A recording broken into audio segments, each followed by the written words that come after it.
if we didn't see direct sunshine everywhere, the sky brightened throughout the day. It did. Which was at least helpful. Yeah, not so bad. It would have been nice to see a little bit more sun, but hey, it is what it is. We knew it was a gamble this afternoon. Yes, exactly. And the real warmth isn't that far away. Okay.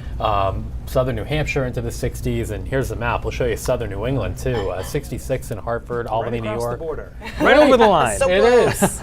New York City, by the way, 75. Hey, Wow. congratulations to them. Yes, congratulations. I'm sure everybody's lounging in Central Park and just soaking that in. Visible satellite shows that's where there has been the most sunshine today. And we've had some breaks here and there. It was kind of interesting middle of the day today. There were two areas, the western foothills and mountains, and then right around Penobscot Bay. But both of those areas of clearing have kind of closed up. And that's because we have a cold front coming in from the west with a line of showers. And these showers are going to be coming through overnight tonight into early tomorrow morning. And behind this is much colder air. That's what builds in through the day tomorrow and to kick off our weekend. So hour by hour this evening, I think that you're dry in most places through at least 6, if not 7 o'clock. And I know that this time of the year there are spring sports practices and whatnot, especially the high school kids out there. I think you're dry until later this evening. By 8 or 9 though, here come the showers, and there likely are a few downpours that come through with this rain. Now at midnight tonight, the cold front is right here. You can see there's a southerly wind out ahead of it, a northerly wind back behind it.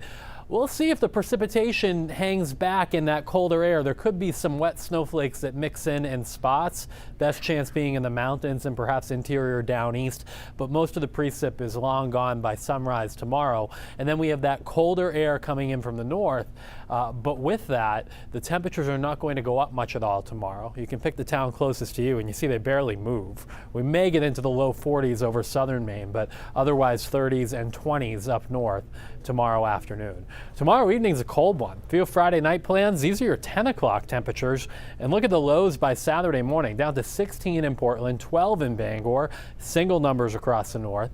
And then Saturday afternoon, we get back into the 20s for most north, lower 30s to the south. The only positive about Saturday is there won't be much wind, only about 5 to 10, maybe up to 15 miles per hour.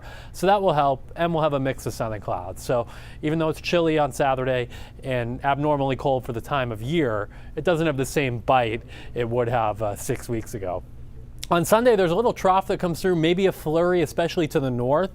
And it's going to be interesting to see what happens next week. There looks like there will be a battle between the cold that's near us and warmer air that tries to come up from the south. And I have to be honest, the Tuesday, Wednesday, Thursday forecast next week, it's anybody's guess how that's going to pan out. We have a spread of about 30 degrees on our models, whether or not we get into the warmth or just stay out of it. So we'll keep you posted as we get closer to it. And this is our best look at it now. You can see clearly we are in the cold through the weekend, maybe a few flurries up north on Sunday. And then Monday we may pop to 50. There could be a spotty shower, but I think most of us stay dry. After that, the question is, do we get into the warmth or do we stay on the cooler or mild side? And there will be some systems coming through that at this point look mainly rain to me. Maybe some mixing in the far north, but it doesn't look like any of those are that big. Okay. So, All right. yeah. We'll keep an eye on it. Thank you, Alrighty. Ryan. Yeah.